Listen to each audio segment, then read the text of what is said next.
This conference will now be recorded.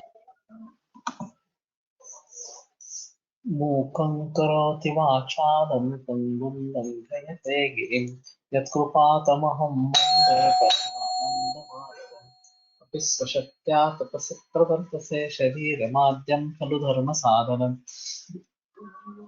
स्वनिष्ठिकाधिष्ठितकालिदासो यदुक्तवान् तत्सहमत्र वक्ष्ये उद्दिष्टमायुर्वेदस्य स्वस्थस्य स्वास्थ्यरक्षणम् आतुरे रोगमुक्तिश्च द्वयमेतत् प्रयुज्यते योगशास्त्रे तथा किन्तु न तस्य प्रयोजनं द्वयोर्मोक्षप्राप्तिः स्यात् योगो मोक्षप्रवर्तकः स्वास्थ्यं च रोगमुक्तिश्च मोक्षप्राप्तिस्तथैव च सम्यगध्ययनेनैव आयुर्योगस्य तद्भवेत् त्रिवारम् ओङ्कारः क्रियते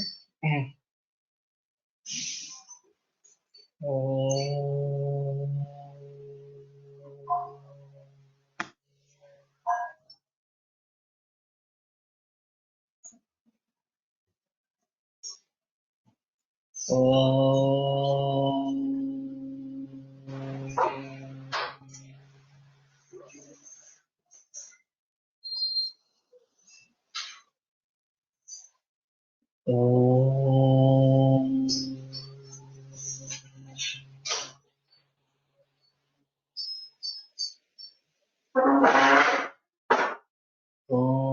शान्ति शान्ति शान्तिः।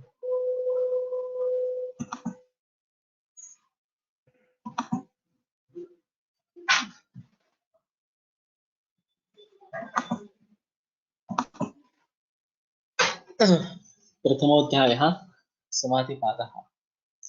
अथ योगानुशासनं योगश्चित्तवृत्तिनिरोधः तदा द्रष्टुस्वरूपेऽवस्थानं वृत्तिसारूप्यमितरत्र वृत्तयः पञ्चतयः क्लिष्टाः प्रमाणविपर्ययविकल्पनिद्रास्मृतयः प्रत्यक्षानुमानागमाः प्रमाणानि विपर्ययो मिथ्याज्ञानम् अतद्रूपप्रतिष्ठम् शब्दज्ञानानुपाती वस्तुशून्यो विकल्पः अभावप्रत्यालम्बनावृत्तिर्निद्रा अनुभूतिविषया सम्प्रमोषः स्मृतिः अभ्यासवैराग्याभ्यान्तन्निरोधः तत्र स्थितौ यत्नोऽभ्यासः स तु दीर्घकालनैरन्तर्यसत्कारासेवितो दृढभूमिः दृष्टानुश्रविकविषयवितृष्णस्य वशीकारसंज्ञा वैराग्यं तत्परं पुरुषख्यातिर्गुणवैतृष्ण्यं वितर्कविचारानन्दास्मितारूपानुगमात् सम्प्रज्ञातः विरामप्रत्ययाभ्यासपूर्वः संस्कारशेषोऽन्यः बहुः प्रत्ययो विदेहप्रकृतिलयानां श्रद्धावीर्यस्मृतिसमाधिप्रज्ञापूर्वक इतरेषां तीव्रसंवेगानाम् आसन्नः मृदुमध्यादिमात्रत्वात् ततोऽपि विशेषः ईश्वरप्रणिधानाद्वा क्लेशकर्मविपाकाशयैरपरामृष्टः पुरुषविशेष ईश्वरः तत्र निरतिशयं सार्वज्ञबीजं स पूर्वेषामपि गुरुकालेनानवच्छेदात् तस्य वाचकः प्रणवः तज्जपस्तदर्थभावनम् ततः प्रत्यक्केतनादिगमोऽप्यन्तरायाभावश्च व्याधिस्थानसंशयप्रमादालस्याविरतिभ्रान्तिदर्शनालब्धभूमिकत्वानवस्थितत्वानि चित्तविक्षेपास्त्यन्तरायाः दुःखदौर्मनस्याङ्गमे जयत्वश्वासप्रश्वासाविक्षेपसहभुवः तत्पदशेदार्थमेकतत्वाभ्यासः मैत्रीकरुणामुदितोपेक्षाणां सुखदुःखपुण्यापुण्यविषयाणां भावनातश्चित्तप्रसादनं प्रच्छर्दनधारणाभ्यां वा प्राणस्य विषयवती वा प्रवृत्तिरुत्पन्ना मनसस्थितिनिबन्धिः विशोका वा ज्योतिष्वती वीतरागविषयं वा चित्तं स्वप्ननिद्रानुकर्ममह्वान्तोऽस्य वशीकारः क्षीणकृतेरभिजातस्यैव मणेर्ग्रहीतृग्रहणग्राह्येषु तत्तदञ्जनता समापत्तिः तत्र शब्दार्थज्ञानविकल्पैः सङ्कीर्णा सवितर्का समापत्तिः स्मृतिपरिशुद्धस्वरूपशून्ये वार्तमात्रनिर्भासा निर्वितर्का एतयैव सविचारा निर्विचारा च सूक्ष्मविषया व्याख्याता सूक्ष्मविषयत्वं सा एव सबीजसमाधिः निर्विचारवैशारद्येऽध्यात्मप्रसादः तथ्यं तत्र प्रज्ञा चित्तानुमानप्रज्ञाभ्याम् अन्यविषया विशेषार्थत्वात् तद्यस्संस्कारोऽन्यसंस्कारप्रतिवृत्तिः तस्यापि निरोधे सर्वनिरोधात् निर्बीजसमाधिः इति पतञ्जलिविरचिते योगसूत्रे प्रथमः समाधिपादः।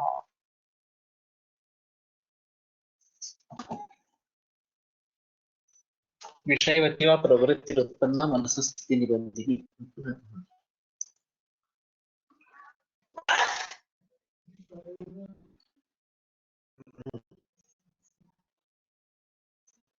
विषयवान अशा प्रकारची उत्पन्न झालेली प्रवृत्ती ही मनाची स्थिती निबंधिनी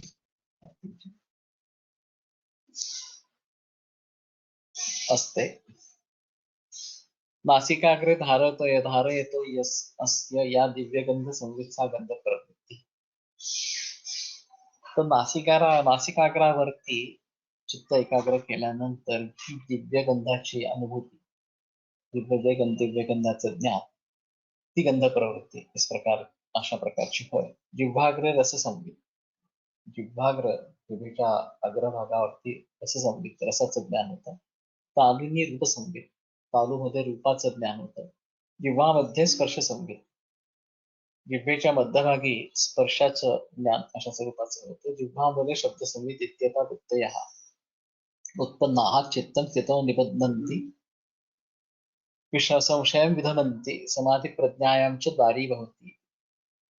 आणि जिव्हा मुलाच्या ठिकाणी शब्दाचं ज्ञान अशा स्वरूपाचं इत्येता वृत्तया उत्पन्नाः अशा प्रकारच्या या उत्पन्न झालेल्या वृत्ती चित्ताची स्थिती राखून ठेवतात आणि संशय दूर करतात. समाधी प्रज्ञेसाठी त्या द्वारासारख्या अशा स्वरूपाच्या होतात. एतेन चंद्रादित्य ग्रह मणिप्रदीप रश्म्यादिषु प्रवृत्ती उत्पन्ना विषयवृत्ती एव वेदित. आणि ह्यावरून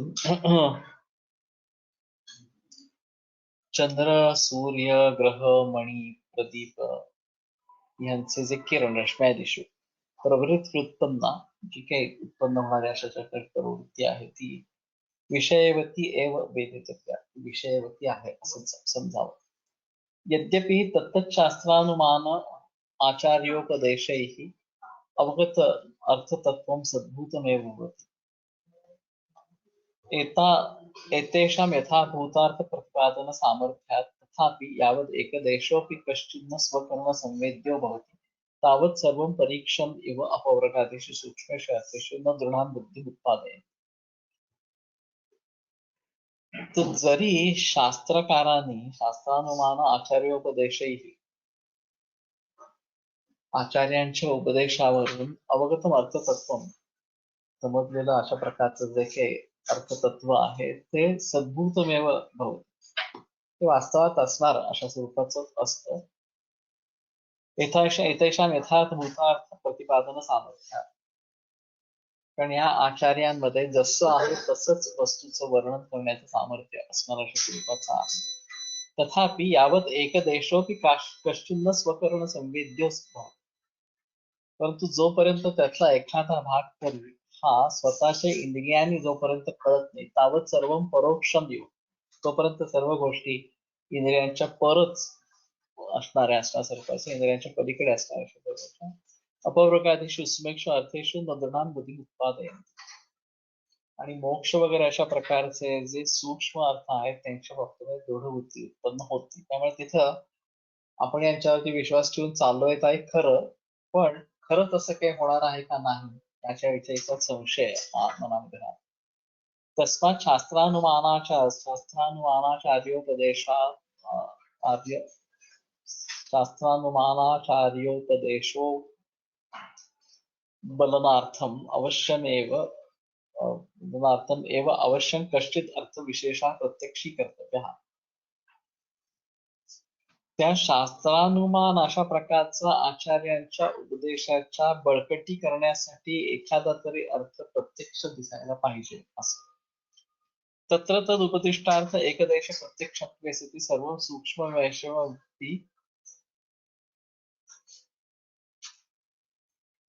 आपवर्गात श्रद्धीयते. आणि मग उपदिष्ट अर्थापैकी एखादा भाग जरी त्याचं प्रत्यक्ष अशा स्वरूपाचं झालं तर सूक्ष्म विषय असं जो मोक्षापर्यंतचा सगळे बाकीचे भाव आहेत त्यांच्या बाबतीमध्ये सुद्धा श्रद्धा निर्माण होते. एतदर्थमेव इदम चित्त परिकर्म, आणि यासाठीच म्हणून हे चित्ताचं कर्म सांगितलं जातं. अनियतासु वृत्तिषु तद्विषयायां वशीकार संज्ञायां उपजातायां सामर्थ्यं स्यात् तस्य तस्यार्थस्य प्रत्यक्षीकरणाय.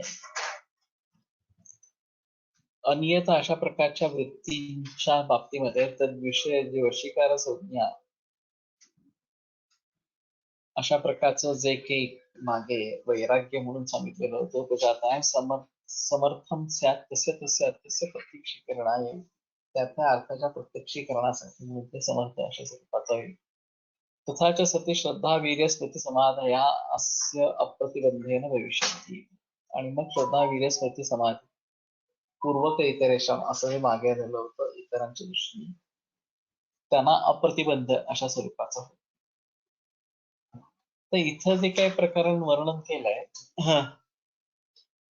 ही नासिकाग्रावरती ध्यान धारणा केली अशा स्वरूपाची, तर वास्तविक दिव्यगंध अस्तित्वात नसताना सुद्धा दिव्यगंधाची अनुभूती येते.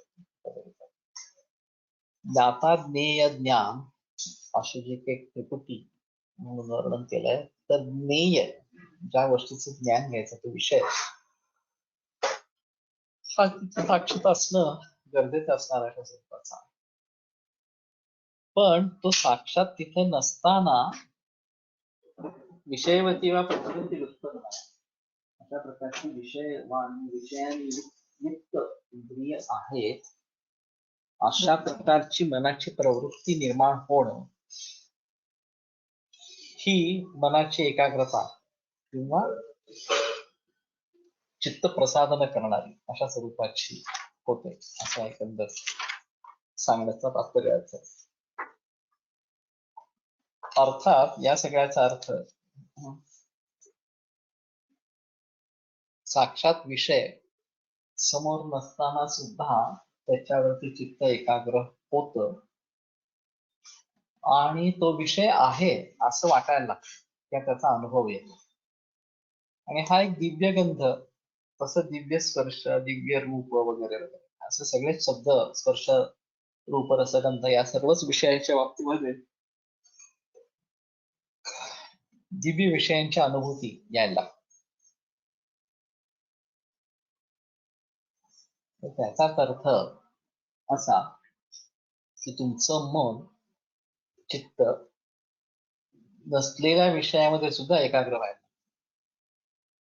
मागे संप्रज्ञात समाधीच्या ज्या 4 अवस्था अशा स्वरूपाच्या वितर्क विचार सानंदन सांस्कृत अशा स्वरूपाची ज्या काही अवस्था सांगितल्या, त्यामध्ये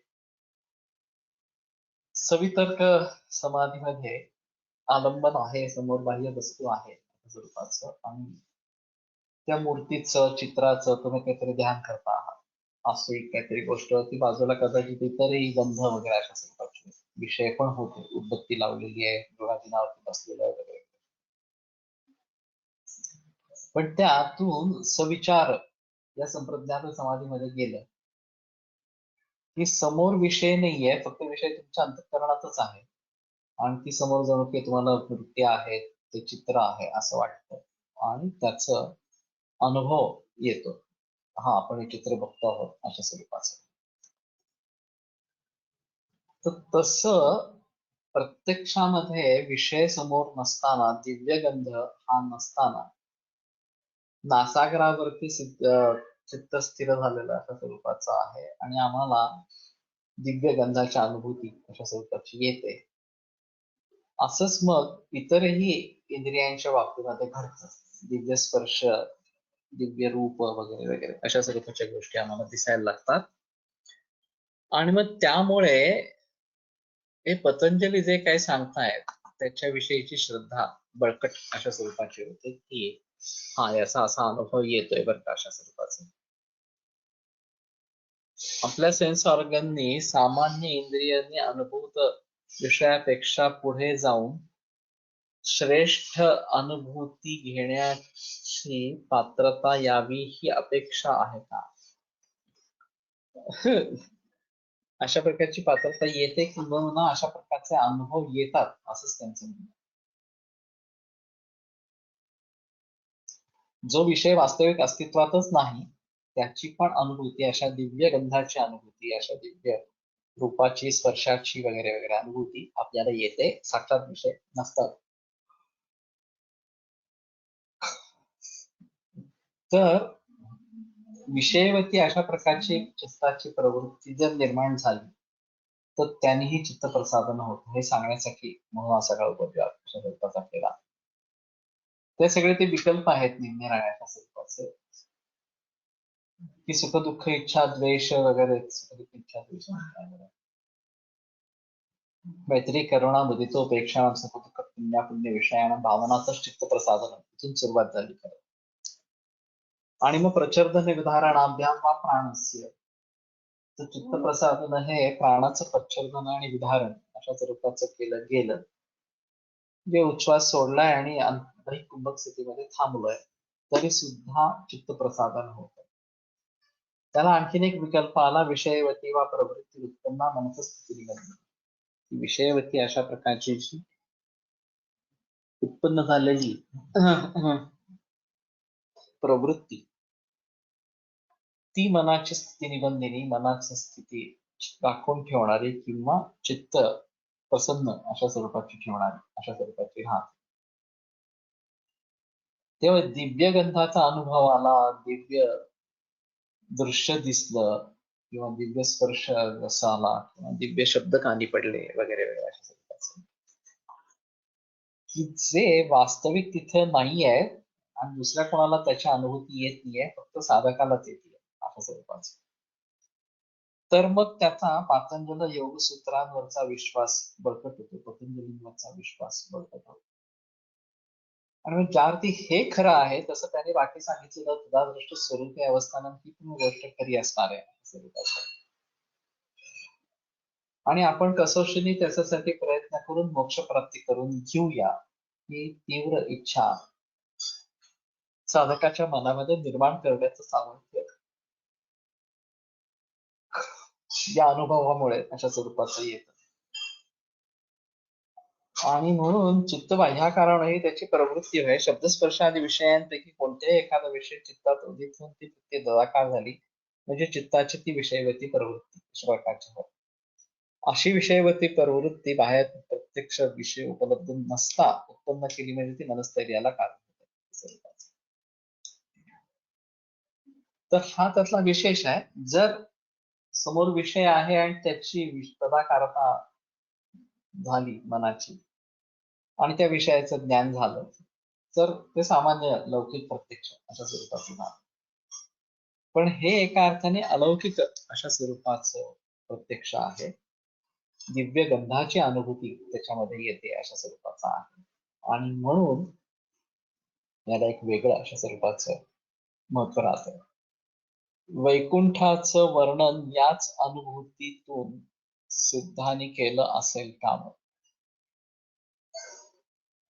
आपल्याकडे चरकाचार्याने पूर्वैहि पूर्वतरेहि महर्षी दृष्टा उपदिष्टा पुनर्भाव इति व्यवस्थे देव अशा स्वरूपाचं पूर्व आणि पूर्वतर अशा प्रकारच्या महर्षींनी दृष्टवा उपदिष्टा पुनर्भवा बघून मग पुनर्जन्माच्या संदर्भामध्ये वर्णन केलेलं आहे उपदेश केलेला आहे त्याची व्यवस्थे देव अशा प्रकारचा निश्चय करा. त्या आप्तत्व ही जी एक गोष्ट आहे की हे सांगणारे आप्त आहेत आणि ज्यांना आप्तत्व मान्य आहे त्यांच्या दृष्टीने फारसा प्रश्न येत नाही. त्यांची श्रद्धा आहेच या गोष्टींवर ती पतंजली सांगतात काय असणार त्यामुळे फार काही विचार करण्याची गरज नाही. ते सांगतील त्या मार्गावरनं जायचं आणि ते सांगतील तसं मोक्ष प्राप्त करून घ्यायचा. पण ज्यांना याविषयी संशय अशा स्वरूपाचा राहू शकतो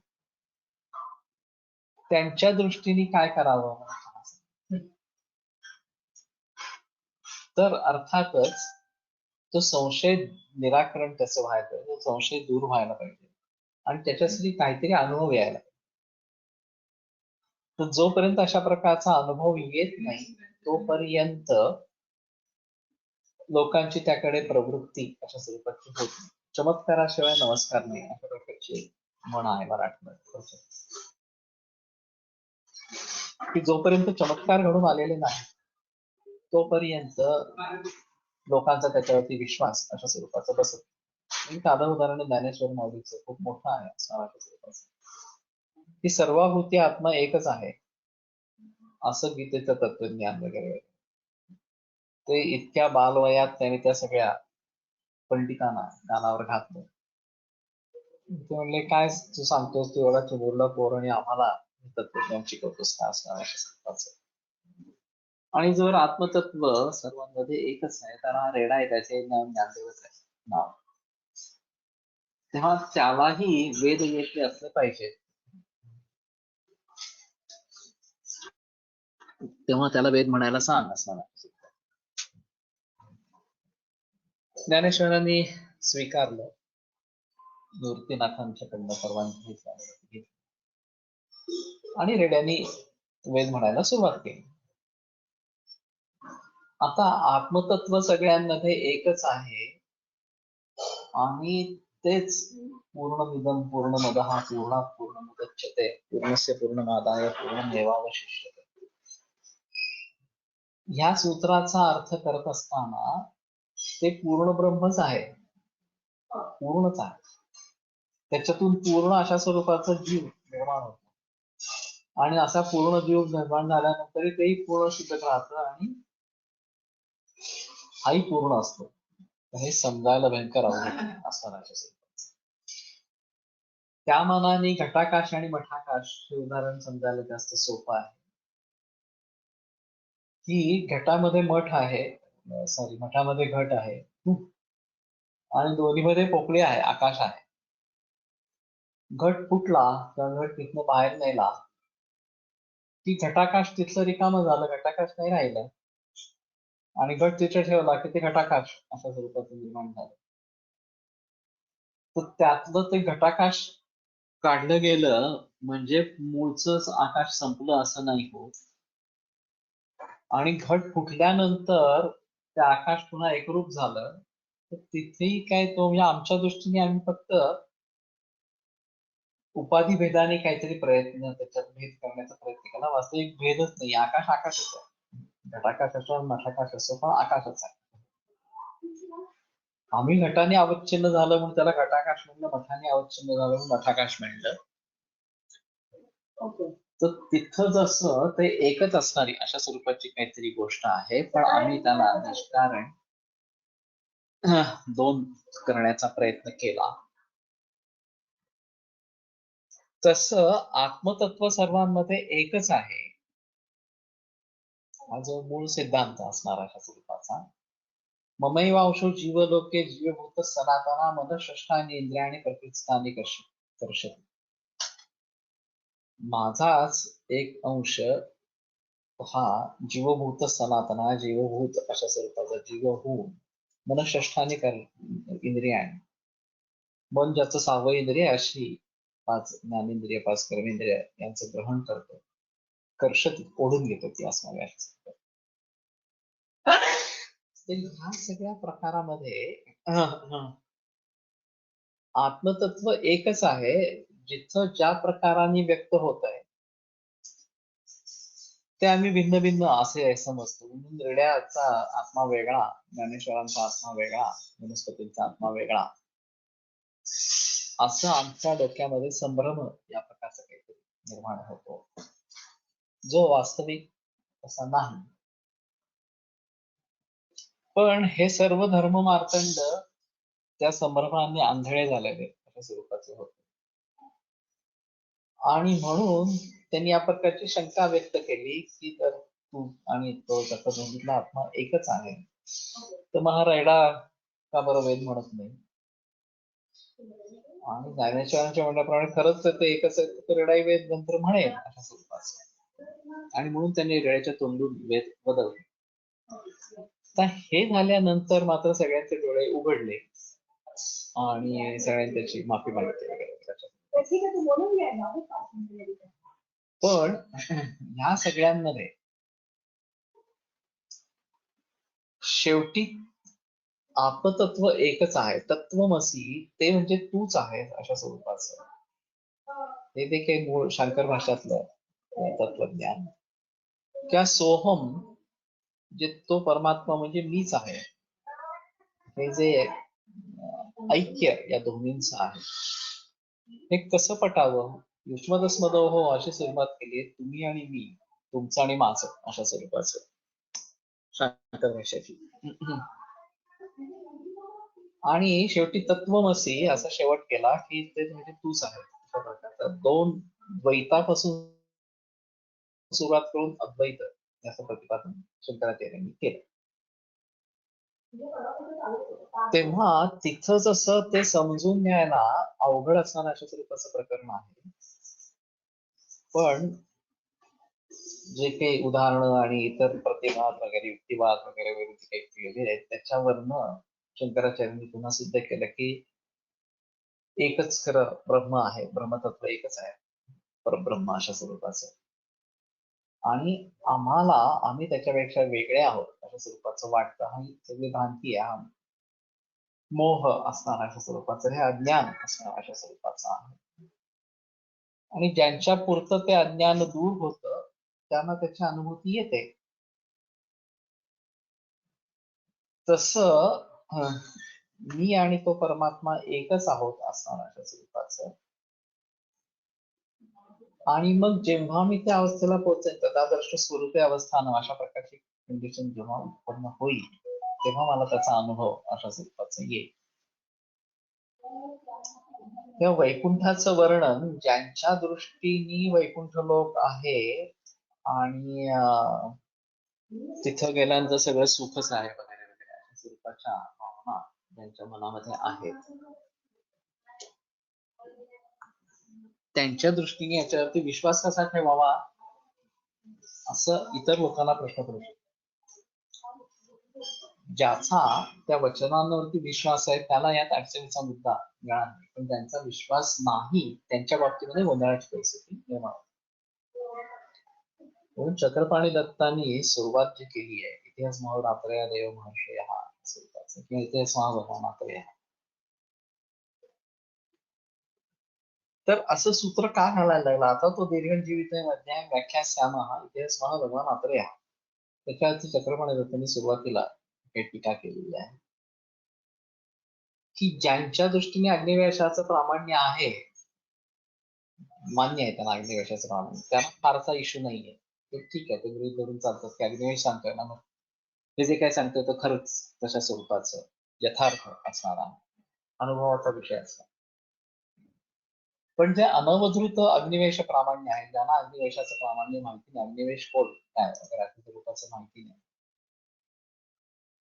त्यांच्या दृष्टीने हा कोणाला उपटसुंब सांगणारा असणारा अशा स्वरूपाचा कसा मी याच्यावरती विश्वास ठेवायचा अशी शंका येणं स्वाभाविक आहे.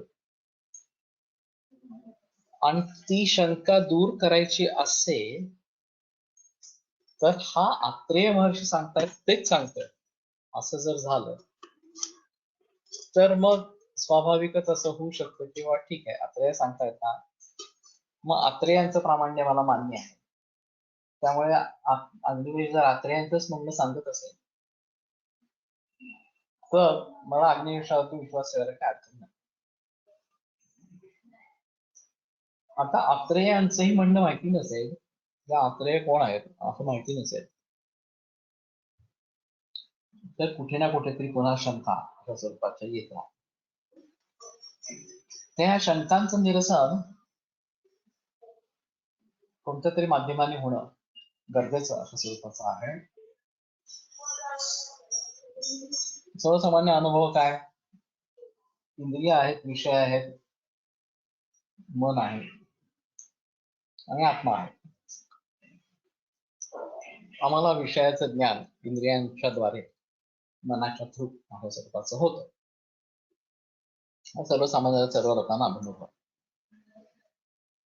पण विषय साक्षात समोर नसताना सुद्धा जर आम्हाला विषयाचा अनुभव प्राप्त झाला, दिव्य गंध आला, दिव्य स्पर्श झाला, दिव्य रसाची अनुभूती आली, तर आम्ही असं म्हणू शकतो अरे प्रत्यक्षात विषय नसताना सुद्धा अशा स्वरूपाच्या गोष्टी कशा घडू शकतात. आणि असं झालं तर चित्त प्रसन्न होतं. हा अनुभव जी व्यक्ती घेईल त्याच्या मनात पतंजलींच्या विषयी दृढभाव निर्माण होईल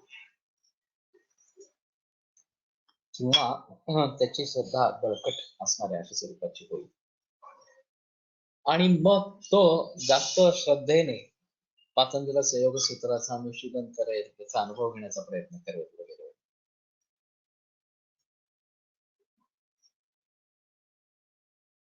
म्हणून प्रत्यक्ष ज्ञानाचा विषय होईल, प्रत्यक्षात विषय नसताना सुद्धा असा अनुभव जर तुम्हाला आला तर तुमची त्याच्यावरती श्रद्धा बसेल.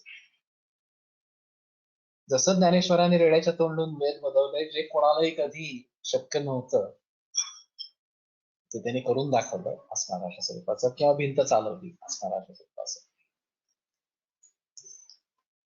यातून दोन गोष्टी सिद्ध झाल्या.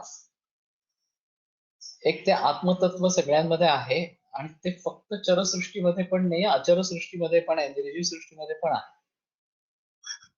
जेव्हा भिंत चालवली तेव्हा निर्जीव गोष्टीमध्ये सुद्धा आत्मतत्व व्यापून असेल, ते सर्व चराचरालाच मिळालं. ही गोष्ट पण स्पष्ट झाली अशा स्वरूपाची. आणि मग प्रत्यक्षामध्ये त्याच्यावरती विश्वास ठेवणं आणि मग त्यातून ही जी काही सूत्र, पातंजल सूत्र आहेत, त्यांच्यावरती विश्वास ठेवून मार्गक्रमण करणं, अशी गोष्ट शक्य होईल. आणि म्हणून लोकांना प्रत्यक्ष अनुभव देण्यासाठीचा हा एक खटाटोप स्वरूपाचा आहे. विषय साक्षात असताना विषयाचा अनुभव मिळणं हे स्वाभाविक आहे, त्यात फार मर्दुमकी किंवा असं काही वेगळं नाहीच आहे. पण विषय साक्षात नसताना विषयाचा अनुभव येणं दिव्य अनुभव अशा स्वरूपाचा आहे, ही वेगळी असणार अशा स्वरूपाची गोष्ट.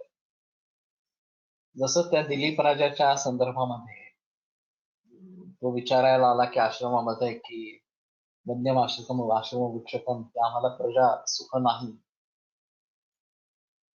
अपत्य सुख नाही, म्हणून आम्ही चिंतेमध्ये अशा स्वरूपाचं आहोत, तर तुम्ही मला याचं कारण सांगा असणार अशा स्वरूपाचं.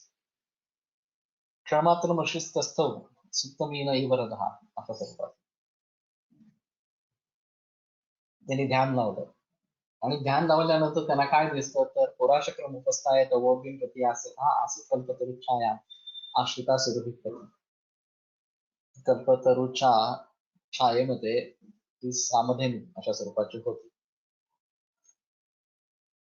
आणि प्रदक्षिण किराया क्रियार्हायाम तस्यांतम स्वाधुनाचा धर्मलोप भयात राज्ञी ऋतुस्नाता इमाम स्मरण. सुदक्षिणा ऋतुस्नाता आहे आणि धर्मलोप होईल या भीतीने तू घाईघाईत येत होता, तुला काही ती लक्षात आली नाही त्यामध्ये असणाऱ्या स्वरूपाची, आणि तिला खरं तर थांबून तिचा आदर सत्कार करायला हवा होता, पण तू केला नाहीस. आणि म्हणून प्रतिबद्धाते श्रेया पूज्य पूजा व्यतिक्रम, पूजनीय लोकांच्या पूजेचा व्यतिक्रम झाला. त्यात जर तुम्ही योग्य प्रकारे दखल घेतली नाही त्याची, मग तुमच्या कल्याणाला अडथळा अशा स्वरूपाचा निर्माण होतो. आता हा सगळा विषय पूर्वी घडून गेलेला अशा स्वरूपाचा, वसिष्ठांना तो कसा दिसला हा मुख्य प्रश्न अशा स्वरूपाचा हा. आताच्या सारखं चलचित्रपट रेकॉर्डिंग करून ठेवलं आणि आता बघितलं असं हे प्रकरण नाहीये, त्यावेळेला होऊन गेलेलं असणार अशा स्वरूपाचा. तर असं अतीत पाहण्याची क्षमता योग्यांमध्ये असते, अनागत पाहण्याची पण क्षमता योग्यांमध्ये अशा स्वरूपाच, ती पण दिव्य दृष्टीच आहे. की त्यांनी संजयाला दिव्य दृष्टी दिली आणि तो तिथं धृतराष्ट्राबरोबर राजवाड्यामध्ये बसून युद्धात काय चाललंय अशा स्वरूपाचं सांगत राहिला, आणि म्हणून धृतराष्ट्राला इत्थंभूत हकीकत कळत राहील. तर हे इंद्रियांच्या पलीकडे असणार अशा स्वरूपाचं काहीतरी होतं, अनुभूती होऊन गेलेली आहे पूर्वी कधीतरी, आणि आता ती त्या योग्यांना त्यांच्या सामर्थ्यामुळे जाणवली. अशी अनुभूती सुखकर असेल तर दिव्य, आणि दुःखकर असेल तर मानस विकृती असेही होऊ शकेल. तर कारण समोर नसलेल्या नसलेल्याची अनुभूतीचा विषय येतोय. ते दिव्य असल्यामुळे ते सुखातच अनुभूती असणार अशा स्वरूपाची आहे. भास होणं नावाची एक वेगळी गोष्ट. यामध्ये खरोखर काहीतरी इंद्रियांना अनुभव अशा स्वरूपाचा येतोय आणि मला अंधारामध्ये किंवा माझ्या विचारामध्ये गर्क असताना असं काहीतरी असं काहीतरी झालं होतं, भीतीने शहारा अंगावरती आला, तर हा भास आहे. पण भास आणि प्रत्यक्ष अनुभूती याच्यामध्ये फरक आहे. त्या भासाने तुम्हाला मनाची स्थिती निबंधिनी होणार नाही किंवा खऱ्या अर्थाने मन चित्त प्रसन्न अशा स्वरूपाचं होणार नाही. अर्जुनाला जेव्हा कृष्णाने विश्वरूप दर्शन दाखवलं, दिव्य दर्शन असणार अशा स्वरूपाचं, किंवा यशोदा मातेला तोंडामध्ये विश्वरूप दर्शन दाखवलं, तेव्हा हे दिव्य दर्शनच आहे. ते सर्वसामान्य माणसाला बघणं अशा स्वरूपाचं शक्य नाही. आणि तशा प्रकारची दिव्य दृष्टी असल्याखेरीज ते सहन पण करता नाही असं स्पष्ट मत त्या ठिकाणी आहे. म्हणून आधी त्याला दिव्य दृष्टी दिली, मग विराट रूप दर्शन दाखवलं आणि पुन्हा नॉर्मल दृष्टी अशा स्वरूपाची केली. त्या हे जे काही ते अद्भुत असं म्हणावं अशा स्वरूपाचं काहीतरी होतं आणि तशा प्रकारचा अनुभव येणं ही खूप वेगळी किंवा ही खूप चांगली श्रेष्ठ दर्जाची अशा स्वरूपाची गोष्ट आहे. ही गोष्ट ध्यानात ठेवायला पाहिजे. कालातीत बघण्याची दृष्टी येत असेल योग्यानं येते ना. कालातीत अनागत, पुढच्या काळात काय घडणार आहे अशा स्वरूपाचं पण दृष्टी योग्यांना प्राप्त होऊ शकते, अनागत अशा स्वरूपाची. आणि म्हणून समोर अर्थ आहे त्याचं ज्ञान होणं ही वेगळी गोष्ट झाली, आणि जी गोष्ट घटना पूर्वी घडून गेलेली आहे ती दृग्गोचर होणं, ती दृष्टी समोर दिसणं ही वेगळी गोष्ट आहे. ती त्या वसिष्ठांना प्राप्त होती, नाहीतर दिलीप वसिष्ठांकडे कशासाठी आला असता. आपल्या गुरूंकडनं याच्या काहीतरी मार्गदर्शन मिळेल असं त्याला वाटत होतं. गुरु ज्ञानी आहेत, अंतर्ज्ञानी आहेत, किंवा असं मागचं काहीतरी बघू शकतात अशी कल्पना होती, म्हणूनच तो त्यांच्याकडे आला. तर हा योग्याना अशा प्रकारची दिव्य अनुभूती येऊ शकते. इथली जी म्हणणं आहे आणखीन वेगळंच आहे. दिव्य गंध अशा स्वरूपाचा येतो. इंट्युएशन्स आर कुठल्या कॅटेगरी मध्ये टाकता येईल? आता हे काय इंट्युशन हे आणखीन एक जरा वेगळं प्रकरण असणार अशा स्वरूपाचं आहे. वाचासिद्धी असणारी काही प्रकारचे लोक असतात, तसं योग्यांना पण वाचासिद्धी असते. ऋषीणाम पुनराज्ञानाम वाचमर्थम भवति अशा स्वरूपाचं सूत्र आहे.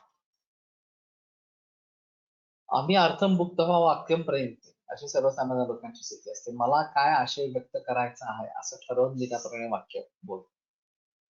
पण आद्य ऋषी जे आहेत ते जे बोलतात ते खरं होतं, त्याप्रमाणे गोष्टी घडून येतात असं म्हणणं आहे. तर ह्या इंट्युशन्स म्हणायच्या का नाही म्हणायच्या, आणि जर पुढे घडणारं काहीतरी कळतंय अशा स्वरूपाचं असेल तर ती इंट्युशन या सदरामध्ये मोडते. तर एका अर्थाने म्हणता येईल आता यांनी जे म्हटलंय ते दिव्य विषय अशा पुरता विषय मर्यादित ठेवला. अतीत किंवा अनागत याच्याविषयी यांनी उल्लेख आता इथे केलेला नाही. मी उदाहरण देण्यासाठी दिलंय की ह्याच्यावरनं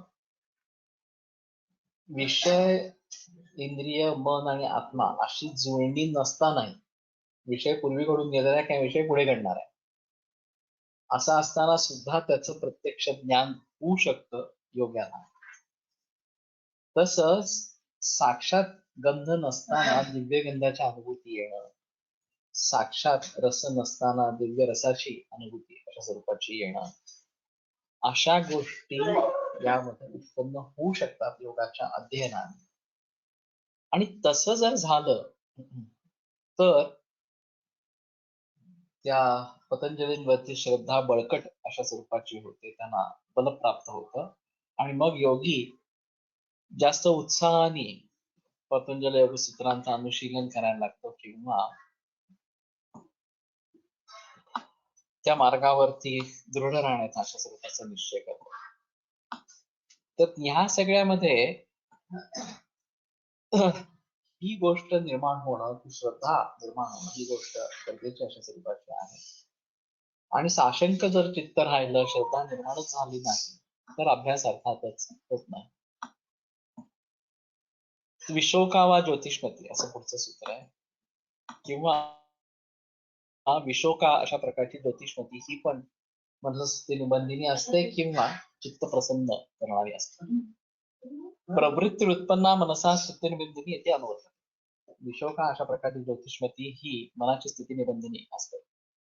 हृदय पुंडरीके धारयताया बुद्धी संवित बुद्धिसत्वम ही मध्ये वगैरे कसं काय आला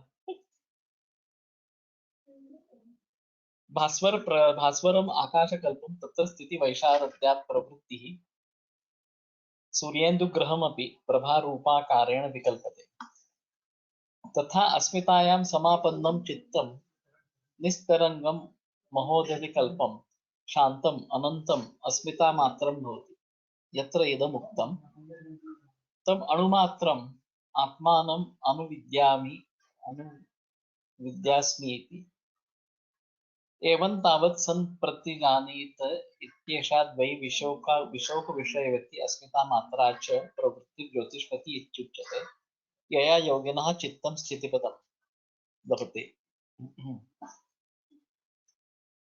जरा जास्त क्लिष्ट आहे अशा स्वरूपाचं. थोडा प्रयत्न करू आणि पुढच्या बुधवारी त्याच्यावरती जास्त विचार अशा स्वरूपाचा करू. हृदय पिंडरीके धारयतो या बुद्धी संबित. हृदयरूपी जे कमल हृदय पुंडरीक त्या ठिकाणी धारण करताना जी काही बुद्धी संबित जी काही ज्ञानाची अनुभूती अशा स्वरूपाची येते. बुद्धिसत्वम ही भास्वरम आकाशकल्पम तत्त स्थिती वैशारद्यात प्रवृत्ती सूर्येंदु ग्रहमणि प्रभा रूपाकारेण विकल्पते. तो वास्तविक असा आहे की आम्हाला जेव्हा कुठल्या एखाद्या गोष्टीचं ज्ञान अशा स्वरूपाचं घडत असतं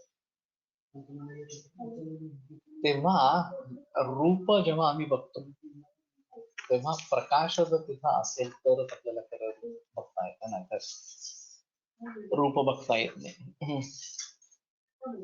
तर भास्वरम आकाशकल्पम भास्वर अशा प्रकारचं आकाशाप्रमाणे असणार तत्तर स्थिती वैशारद्यात प्रवृत्ती. तर त्या ठिकाणी स्थिती वैशारद्य बघण्याचं सामर्थ्य किंवा बघण्याची कुशलता वगैरे असणार, त्या स्थितीची कुशलता सूर्येंदु ग्रह आणि प्रभाकार रूपाकारण विकल्प. सूर्य चंद्र ग्रह मणी प्रभा यांच्या कृपाकाराने ही विकल्पित असणारे अशा स्वरूपाची होते. वास्तविक त्या ठिकाणी प्रकाश असणे ही गोष्ट गरजेची असणार अशा स्वरूपाची आहे. तर ते रूप हे प्रकाशमय किंवा तेज महाभूताचंच अंग असणार अशा स्वरूपाचा आहे. आणि मग ज्योतिष्मती मध्ये तो अर्थ अपेक्षित असणार अशा स्वरूपाचा आहे. म्हणजे ग्राह्याचे ज्ञान जिच्या योगाने होते ती चित्तातील ज्योती, चित्ताचा सात्विक प्रकाश ही जो काही ग्राह्य विषय आहे, विशेषतः ग्राह्य असणार अशा स्वरूपाचा विषय,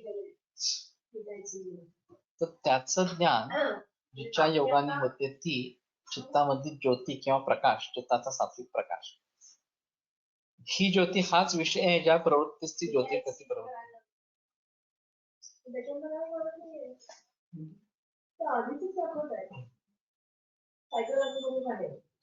आणि अशा प्रकारची चित्ताची सात्विक ज्योती किंवा सात्विक प्रकाश अशा प्रकाराने युक्त जी हाच विषयाच्या प्रवृत्ती अशा प्रवृत्ती युक्त अशी जी प्रवृत्ती ती ज्योतिषपती प्रवृत्ती आणि यामध्ये शोकाचा लेशही नसतो म्हणून ती विशोका होय. अशा प्रकारची विशोका ज्योतिषपती प्रवृत्ती उत्पन्न केली असता ती मनस्थैर्यास कारण होते. ठीक आहे, एक असं करूया कारण हा बराच क्लिष्ट विषय आहे आणि असं सहजपणे सांगता येणार असं नाहीये. पुढच्या बुधवारी याच्याविषयी बोल. चरक वाचताना सकाळी हृदयस्थित ब्रेन हाच अर्थ आहे का? हृदकमला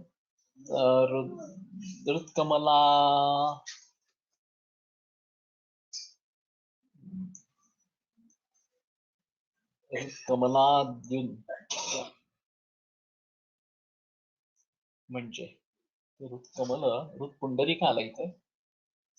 हृदय पुंडरीक. हृदयाला कमळाची उपमा आहे, मिटलेल्या कमळाच्या अशा स्वरूपाची. आणि ते एक विषय निघाला होता की कमळाची जी दलं आहेत त्यांच्याविषयी विचार करता येईल का? आहे जे धमनी ज्या आहेत त्या कमळाची दलं आहेत का अशा स्वरूपात, हृदयरूपी कमळाची दलं आहेत का अशा स्वरूपाचं. तर मला असं वाटतं की अजून थोडस त्याच्याविषयी विचार त्या स्वरूपाचं करायला लागेल. तर हृदयस्थित ब्रेन असं मी एक सकाळी म्हणलं होतं की तिथली नर्व्हस सिस्टीम असणारी अशा स्वरूपाची किंवा तिथलं चक्र अशा स्वरूपाचं. ते चक्राचा संबंध याने नर्व्हस प्लेक्ससशी जास्त अशा स्वरूपाचा लावलाय आणि ते जे काही दशधमनी आणि त्या हृदयाच्या आश्रयाने असणार आहे त्यांच्या बाबतीत ओज संपूर्ण शरीरामध्ये वाहत राहत.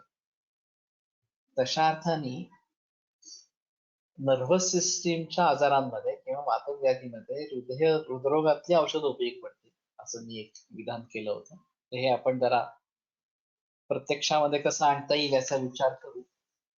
आणि आता मी परवा एका पेशंटला यासाठी म्हणून म्हणजे वातव्याधी आहे पण हृदपिचू करा अशा प्रकारचा सल्ला दिला. तर त्याचे रिझल्ट काय मिळतात असं बघूया. ठीक आहे, आता थांबूया आणि पुढच्या बुधवारी त्याच्याविषयी बोलू. त्याच्या पुढच्या बुधवारी मात्र मी नसणार आहे, त्यामुळे पुढच्या बुधवारी लेक्चर झालं की 15 दिवसांनी. योगेन चित्तस्य पदेन वाचां बलं शरीरस्य च वैद्यकेन योपाकरोत्तं प्रवरं मुनीनां पतञ्जलिं प्राञ्जलिरानतोऽस्मि. त्रिवारम् ओंकार येते.